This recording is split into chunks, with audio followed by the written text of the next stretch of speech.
So I just left, and now they're freaking out because they can't afford to live without my rent money. What's up, Reddit? I need to get this crap off my chest before I lose my mind. Fair warning, this is going to be a long one. So I'm Nami, 25, female, and I've been living with my parents basically forever. Not because I'm some loser who can't get her life together. I've got a decent job as a web developer. I pay all my own bills, and have been saving up to start my own gaming studio someday. Actually, I've been paying my parents $450 a month in rent since I turned 18. Yeah, 18. While most of my friends were living the college life, I was already forking over cash to live in the bedroom I grew up in. But whatever, that seemed fair. The housing market is complete garbage around here, and I figured helping the fam was better than throwing money at some random landlord. Plus, my job is like 15 minutes away, so it made sense. The problem isn't the money. It's my older brother, Drew, 28. This dude is the walking definition of golden child syndrome. I swear my parents think he's a gift from God. Always have. Growing up, the double standard was so obvious it was laughable. Like, if Drew broke my mom's favorite vase playing ball in the house, accidents happen, sweetie. If I left a freaking water ring on the coffee table, 3-hour lecture about respecting property and responsibility. I wish I was exaggerating. Drew dropped out of college twice, jumped between like 8 different jobs, got fired from most of them, started a bunch of businesses that were basically just him scamming people on Facebook. And through all of it, my parents were like, Drew's just finding his path. He's so entrepreneurial. He's got such big dreams. Meanwhile, I'm over here with my steady job, paying rent, helping around the house, and it's like I'm invisible most days. So, about a month ago, Drew calls my parents crying that he and his wife are between homes. That's code for, we're broke as hell and got nowhere to go. So he shows up at the door with his wife Amy, their 2 kids, Zoe, 7, and Tyler, 4, and this yappy little Pomeranian puppy they named Zeus. Turns out his latest business venture, some crypto BS because of course it was, crashed and burned, and they got evicted from their apartment. My parents didn't even hesitate. Of course you can stay here. Stay as long as you need. No discussion with me, no asking if I was cool with it, just welcome the circus right in. The house went from reasonably quiet to total chaos overnight. The kids are running around screaming from 6 o'clock a.m. to 9 p.m. That demon dog pisses on everything. My shoes, my backpack, even my bed once, and nobody trains it or disciplines it because he's just a puppy. My workspace? Gone. I WFH 3 days a week and had a decent setup in the spare room. Now it's filled with all their crap that didn't fit in the guest room. So I'm crammed into my bedroom, trying to code while the kids pound on my door every 5 minutes, asking if they can use my computer to play Roblox. Bathroom, always occupied. Kitchen, disaster zone 24/7. Living room, covered in toys and dog hair. My stuff keeps mysteriously breaking or disappearing, and when I bring it up, it's always, the kids are just playing, or accidents happen. And the weirdest part?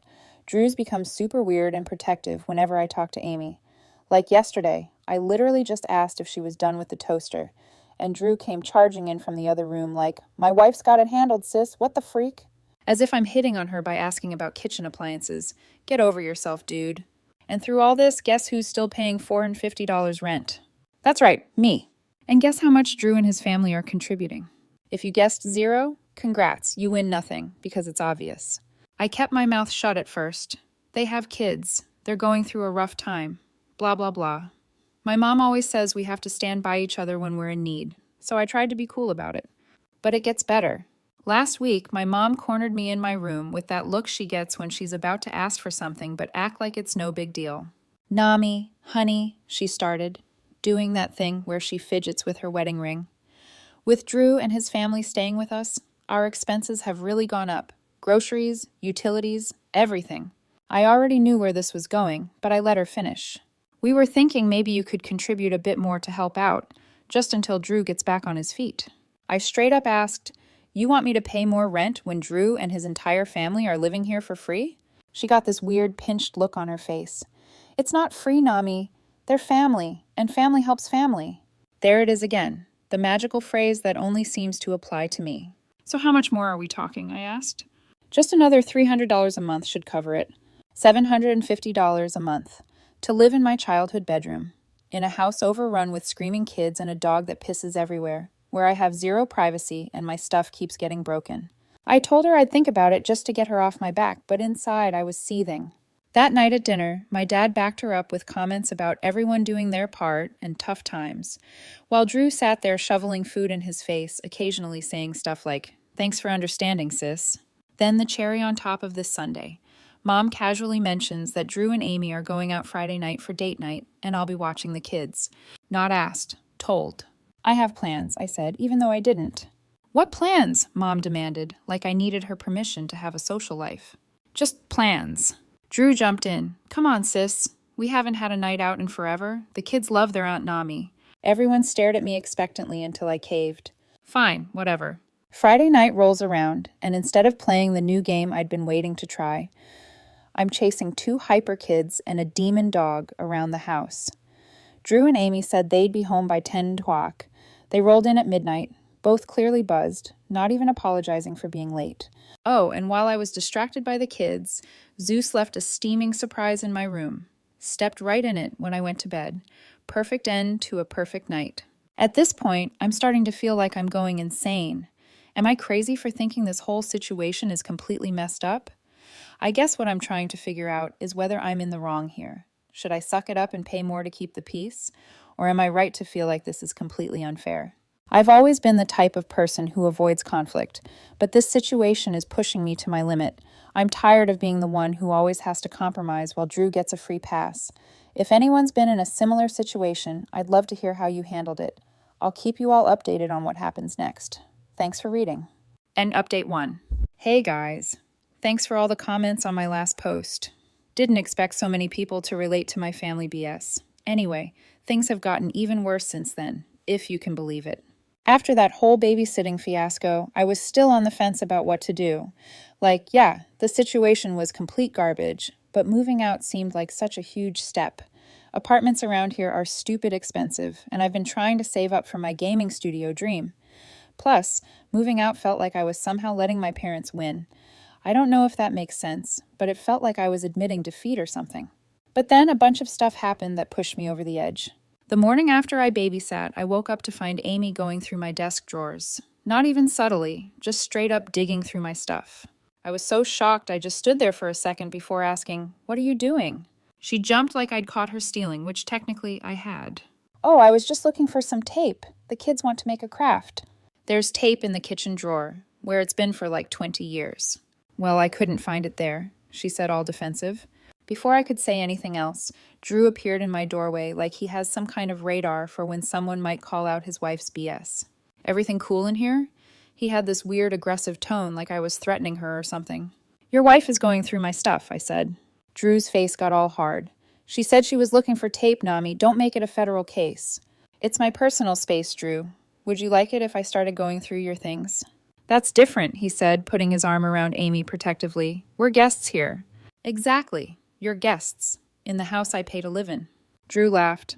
"Always about money with you, isn't it? Some of us have real problems, sis." I almost lost it right there. I have a policy against punching people dumber than me, but Drew was seriously testing it. I just turned around and walked out before I said something that would make family dinners even more awkward. Later that night, I was heading to the kitchen for a snack when I overheard Drew talking to my parents. They didn't see me in the hallway, so I stopped to listen. Yeah, I know eavesdropping isn't cool, but whatever. "Nami's always been so self-centered," Drew was saying.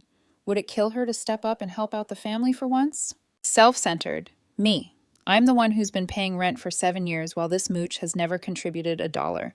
I was about to storm in and say exactly that, but then my mom chimed in. "I know, honey.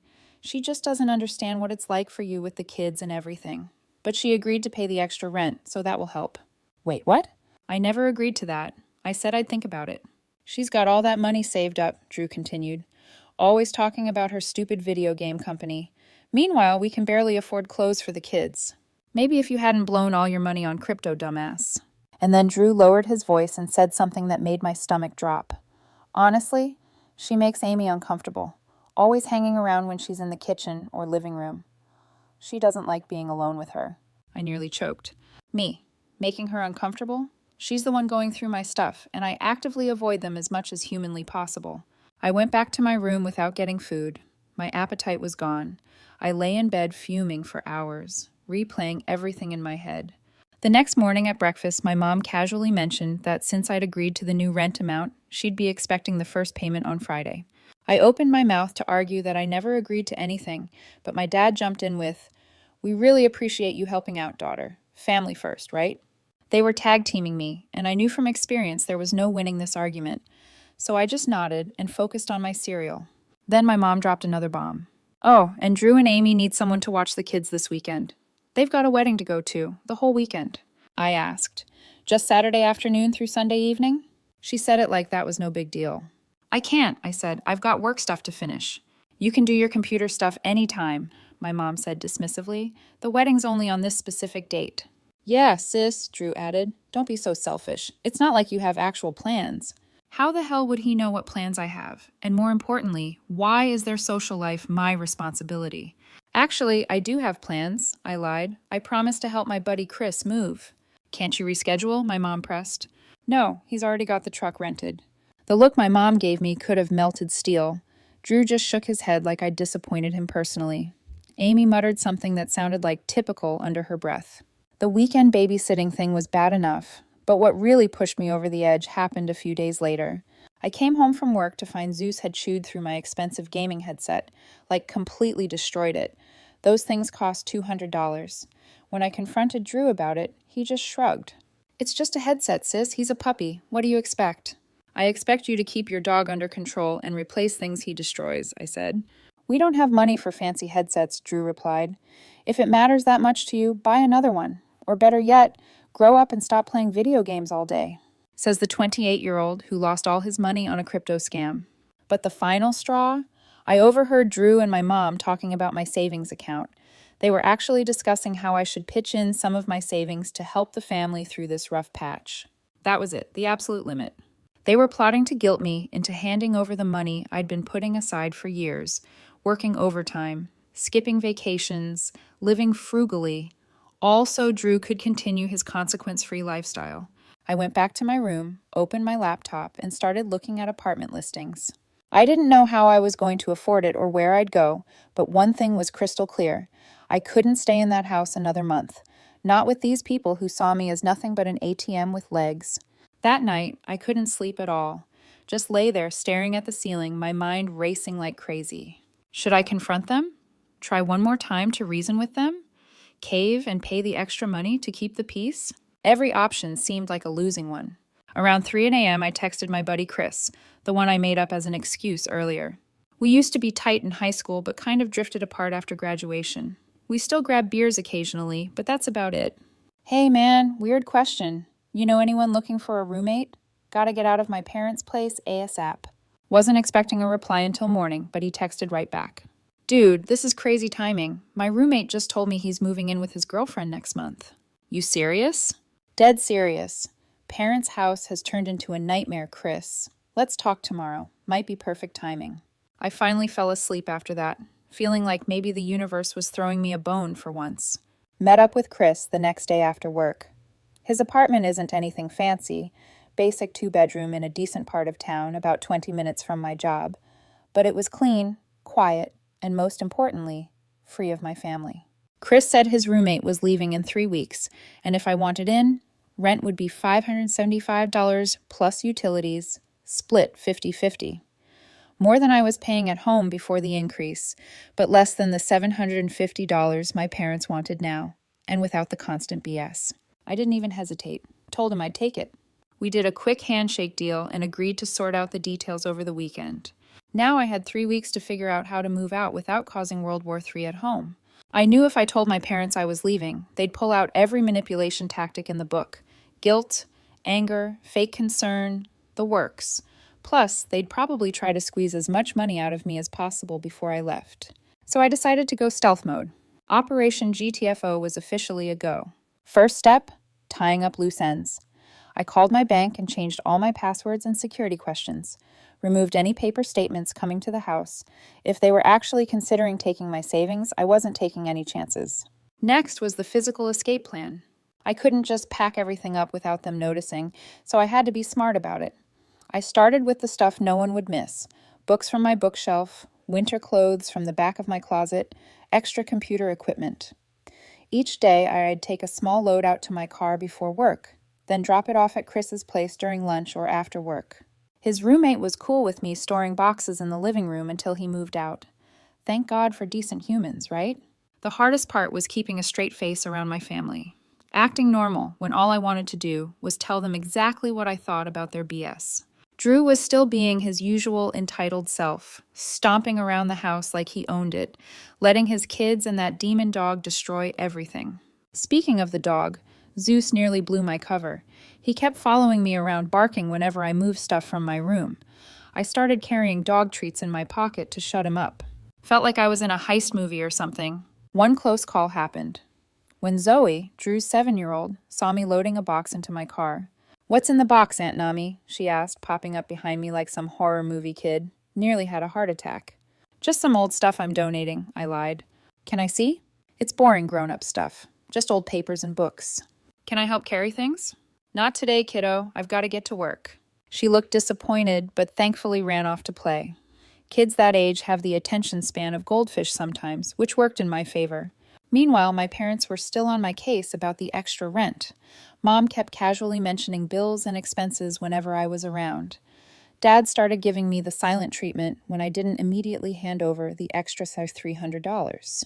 The absolute best, though, was Drew. This idiot had the nerve to lecture me about financial responsibility one night.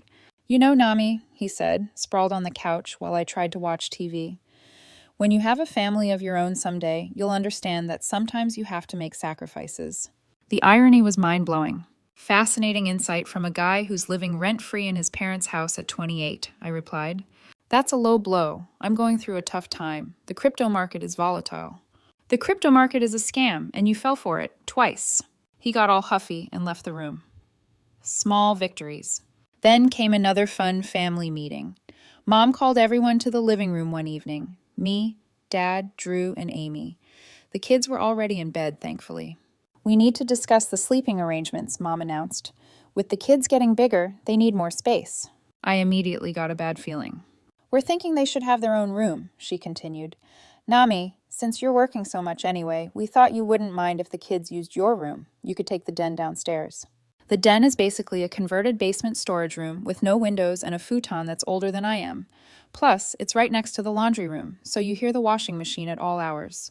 "Absolutely not," I said before I could stop myself. Everyone looked shocked, like they couldn't believe I'd refused such a reasonable request to give up my bedroom for the freeloaders. "It would just be temporary," Mom said, "until Drew and Amy get back on their feet." "Which will be when, exactly?" I asked. "They've been here a month with zero progress toward moving out." "I'm applying for jobs," Drew protested. "Are you? Because all I see is you playing Xbox and complaining about how hard your life is." "Girls, stop it," Mom interjected. "Nami, it would really help the family if—" "No," I cut her off. "I pay rent for my room. I'm not moving to the basement so Drew's kids can have my space. That's final." The room went silent. Dad looked uncomfortable. Mom looked like she was about to cry, her go-to manipulation tactic. And Drew just glared at me like I'd kicked his dog, which, for the record, I was about to if Zeus didn't stay out of my room. Amy finally broke the silence. "Well, I think it's incredibly selfish. Those poor children crammed into one tiny room while you have all that space to yourself." I almost laughed. "You know what's selfish, Amy? Moving your entire family into someone else's house and then acting entitled to even more space." She gasped like I'd slapped her. Drew stood up, getting in my face. "Don't talk to my wife like that." "Or what?" I shot back, standing up too. I'm a good 3 inches taller than Drew and hit the gym regularly. Unlike him, he backed down pretty quick. "This is exactly why the kids don't like being around you," he muttered, retreating to Amy's side. That was news to me, considering the kids wouldn't leave me alone most days. I looked around at all their angry, disappointed faces and realized something important. These people weren't going to change. They would keep taking and taking until there was nothing left of me. "I'm going to bed," I announced. "And just to be crystal clear, I'm not moving to the basement, I'm not giving up my room, and this discussion is over." As I walked out, I heard Amy whisper to Drew, "See, I told you, she's always been the problem." That night, I finalized my plans. I texted Chris asking if I could move in early, even if it meant sleeping on his couch until his roommate left. He agreed. Operation GTO was entering its final phase. No more Ms. Nice Girl. It was time to put myself first, for once. So now everything is set. I've signed the lease, packed my stuff, and I'm just waiting for Chris to tell me when I can come. I know this is going to cause a lot of drama, but honestly, I don't give a damn anymore. I need to do what's best for me, and staying in that house isn't it. I'm ready to start fresh, in a place where I can actually focus on my goals without all the chaos and stress holding me back. Wish me luck, guys. I'll let you know how it all goes in the next update. Update 2. What's up, Reddit? Thanks for all the support on my last few posts. Reading your comments has honestly kept me sane through this whole mess. So here's what's gone down since my last update. After that blowout about the bedroom situation, things at home got real tense. My parents were giving me the silent treatment, which was actually kind of peaceful, to be honest. Drew was stomping around like a toddler who got his toys taken away, and Amy kept making these passive-aggressive comments whenever I was in earshot. Some people just don't understand what it means to be a family, she'd say to no one in particular, while I was grabbing coffee in the morning. I just ignored it all and focused on finalizing my escape. Chris texted saying I could move in that weekend. His roommate was cool with me, using the living room to sleep until he officially moved out in a couple of weeks. Said the guy felt bad for me after Chris told him about my situation. Strangers showing more empathy than my own family. Pretty sad when you think about it. Friday night, I made sure to act normal at dinner. Even offered to do the dishes afterward, which surprised everyone. My mom looked at me suspiciously, like she was trying to figure out what my angle was. But I just smiled and said I was in a good mood because of a work thing. They bought it. After everyone went to bed, I packed up the last of my essential stuff. Laptop, remaining clothes, toiletries, chargers, all that important daily life stuff. I'd already moved most of my other things bit by bit over the past couple weeks. Set my alarm for 5 o'clock a.m. Figured that would give me plenty of time to load up my car and bounce before anyone woke up. Drew and his family never get up before 9 on weekends, and my parents are usually up around 7:30. Of course, Zeus the demon dog almost ruined everything. My alarm went off, I quietly got up and started carrying bags to my car, and that little fur missile started going ballistic, barking and jumping around like I was an intruder. I panicked for a second, thinking he'd wake everyone up, tossed him one of the treats I'd been using to bribe him. Yes, I came prepared even for this, but he just ate it and kept barking. Little bastard. Finally had to pick him up and lock him in the bathroom with another treat. Felt bad for whoever would find him there later, but desperate times and all that. Loaded everything into my car in record time. My hands were shaking the whole time, partly from the early morning cold, partly from the adrenaline rush of finally escaping. I stood in my bedroom one last time, looking around at the empty shelves and bare walls. It was weird. I'd lived in that room most of my life. Had some good memories there, before everything went to hell. For a split second, I felt this pang of doubt. Was I making a mistake? Would I regret leaving like this?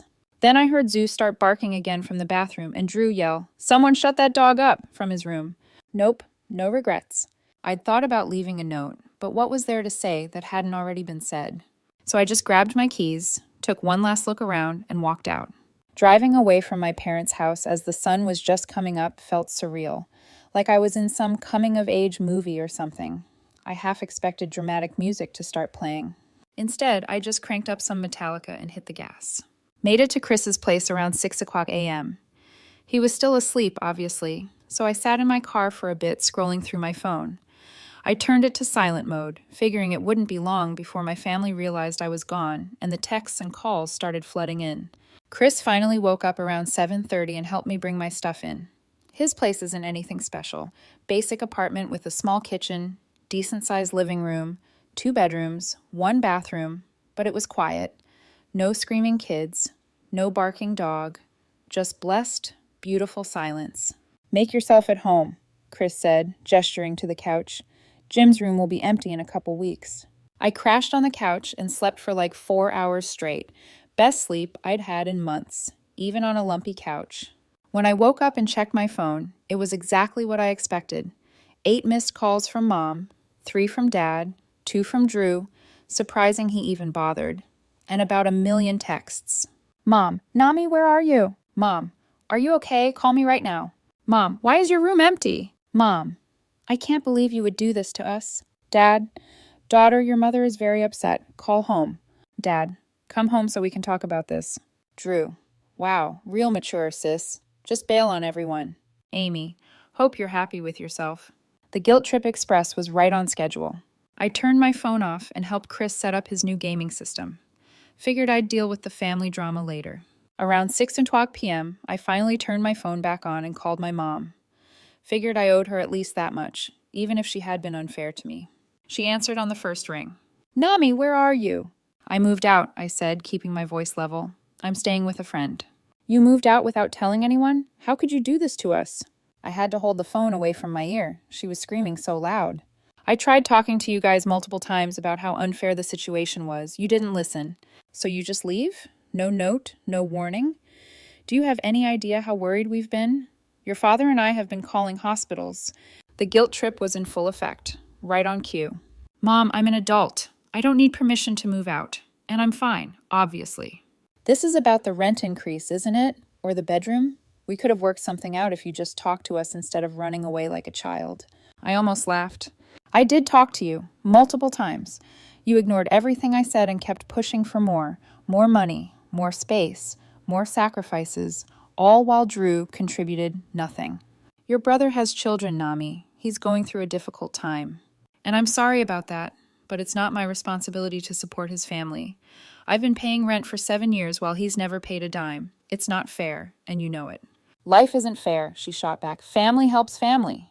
"Exactly. But it has to go both ways, Mom. I can't be the only one giving while everyone else takes." She started crying then, which almost broke my resolve. My mom crying has always been my kryptonite, but I held firm. I told her I wasn't coming back, that I'd signed a lease with Chris and would grab the rest of my stuff next weekend. She hit me with the classic "we're disappointed in you" line. I shot back, "I'm disappointed too, for always being the one expected to hold this family together." Then I hung up. It had to be said. Drew texted me later that night. "Thanks for bailing and leaving us to deal with Mom's breakdown. Real stand-up, sis." I replied, "Thanks for moving your entire family in and expecting me to foot the bill. Real stand-up, bro." Dad also didn't stop trying to contact me, sending threats and guilt trips, saying he couldn't afford the rent alone. Who said I signed up to be a second parent? Despite all the drama, I feel like I made the right decision. My new place is quiet, my roommate is cool, and I'm finally able to focus on my work and studies without constant distractions. It hasn't been easy cutting ties with my family, but I know it was necessary. I can't keep sacrificing my own happiness and future for people who don't appreciate me. So yeah, that's where I'm at now. I don't know what the future holds, but for the first time in a long time, I feel hopeful. Thanks to everyone who's been following my story. I'll probably post one final update soon to let you all know how things turn out. Hey again. It's been a while since my last update. Thanks to everyone who's followed my saga and offered advice and support. Figured I owed you all a final update on how things have played out. It's been a couple of weeks since I moved out of my parents' house, and honestly, life's been pretty good. Living with Chris has worked out better than I expected. We split everything, respect each other's space, and just generally get along without drama. After years of family chaos, it's felt like a vacation for my mental health. My room is set up exactly how I want it. I can leave my laptop on my desk without worrying about sticky fingers destroying it. I can sleep in on weekends without being woken up by screaming kids or a barking dog. I can cook without someone criticizing my food choices or eating all my leftovers. The small things, you know? Work has been going great too. Without the constant stress at home, I've been more focused and productive. I've also been working on my game development stuff on the side. Nothing major yet, but it feels good to finally be pursuing my passion instead of just talking about it. As for my family, well, it's been complicated. 2 weeks after I moved out, I went back to get the rest of my stuff. It was awkward as hell. Mom looked like death warmed over, wearing the same robe I remember from when I was a kid. Dad was quiet, moving around the house like a ghost. The place had this heavy feeling, like all the energy had been sucked out of it. Chris came with me to keep things quick, but Mom tried to corner me in my old room anyway. "You could have talked to us," she kept saying, voice all shaky. "You didn't have to just leave." I kept it brief. "I did try to talk to you, multiple times. You chose not to listen." She started crying, which made me feel like crap, despite everything. Dad just stood in the doorway, looking older than I'd ever seen him. Neither of them directly asked me to come back, but the question hung in the air. There was a bit of silence on their part. I thought I could finally breathe. But then Dad called one evening, sounding unusually humble. Nami, I know we've had our differences, but we need to talk. Mantu, well, you know what I mean. Against my better judgment, I agreed to meet him for coffee at a place near my work. Neutral territory, public setting. Seemed safe enough. The minute he sat down, I knew it was a setup. He looked haggard. He went on about how Mom was beside herself and how the whole family was falling apart since I left. I almost felt bad, until he dropped the real reason for the meeting. We're in a tight spot financially, he said. With you gone, we're short on the mortgage payment this month. I just stared at him. So you want me to keep paying rent for a place I don't live in anymore? Not rent, he said quickly, just helping out family during a rough patch. Once Drew gets on his feet, I cut him off. Dad, I moved out because you were taking advantage of me financially while letting Drew freeload. And now you're asking me to keep paying even though I don't live there? It's not about paying, he insisted. It's about responsibility, family obligations. What about Drew's obligations, I asked. Why isn't he stepping up? Dad got defensive. Drew has a family. He's going through a tough time. He's been going through a tough time for years, Dad. I'm done subsidizing his lifestyle. That's when Dad dropped the bomb. We need $800 this month, or we might lose the house. $800, more than I was paying when I lived there. I laughed in his face, not my proudest moment, but come on. No, Dad, not happening. Drew needs to get a job. You and Mom need to stop enabling him. He left looking defeated, and I felt a weird mix of guilt and anger. Part of me worried they really were struggling, but another part of me knew this was just more manipulation. The next day, Drew finally broke his silence with a series of nasty, borderline threatening texts. Way to ditch the family when we need you most. You're dead to us. Mom's having anxiety attacks because of you. If she ends up in the hospital, that's on you. Dad's about to lose his job from all the stress. If that happens, don't be surprised when I show up to talk. Tyler and Zoe keep asking where Aunt Nami went. Hope you're proud of making them cry. I blocked his number. Then Amy tried her approach, more subtle. She sent this long message about how much the kids missed me, how Zoe cried herself to sleep asking for me, how they might have to move to a dangerous neighborhood if they got evicted, laying it on thick. Maybe you could just help out temporarily, she suggested, for the kids. I wasn't falling for it. I sent back, strange how no one cared about my financial well-being when I was being charged $450 in rent while Drew lived free. Sorry, but this isn't my problem anymore. She responded with a paragraph about how selfish I was being. I blocked her too. Every time I shut their attempts down, they tried a different angle, like they couldn't leave me alone. A few days later, my aunt, Mom's sister, called. I rarely talked to her, so I knew something was up. Nami, what's this I hear about you refusing to help your parents with their mortgage? They might lose their home. Turns out my parents had been telling the entire extended family that I'd abandoned them financially, and they were on the brink of homelessness because of me. They conveniently left out the part where they'd been charging me rent for years, while Drew contributed nothing. But the final straw? I found out through a mutual friend that my parents weren't even struggling financially. Turns out Dad had gotten a bonus the month before I left. And the whole we might lose the house sob story was just BS to guilt me into handing over cash. That's when I went full no contact. Blocked their numbers, emails, socials, everything. Even told my job not to put any calls through from them. 2 weeks of silence was bliss. Until the flying monkeys arrived. Family friends, distant relatives, even Mom's church buddies, all telling me to make peace. I ignored most, but I responded to my cousin Mark. He was surprisingly supportive and gave me the inside scoop. The house is a mess. Drew and Amy still aren't paying a dime. And the cherry on top? My parents finally gave Drew an ultimatum. Get a job in 30 days or move out. The guy's panicking because his so-called crypto expertise isn't exactly hireable. Mark also dropped a bomb. Mom admitted they never needed my money for the mortgage. They were secretly helping Drew pay off gambling debts. Gambling, with 2 kids. Unbelievable. So yeah, I'm done. No contact with my parents, Drew or Amy. I still send birthday cards to the kids. They're innocent in all this. But otherwise, that bridge is dust. And honestly, I've never been happier. I'm currently working on my game development. Even started dating someone I met at a programming meetup. His name's Dale. Sweet guy. Low drama. Actually listens when I talk. We're taking it slow, but it feels promising. If you're stuck in a similar mess, here's what I've learned.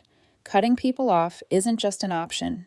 It's survival, especially when it's family, because they know exactly how to mess with you.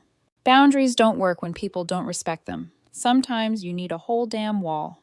Thanks, Reddit, for giving me the push to finally put myself first. Jamgam. Edit. For those asking for game development updates, working on a small indie puzzle game in my spare time. Nothing revolutionary, but it's fun, and I'm learning a ton. Dreams don't have expiration dates.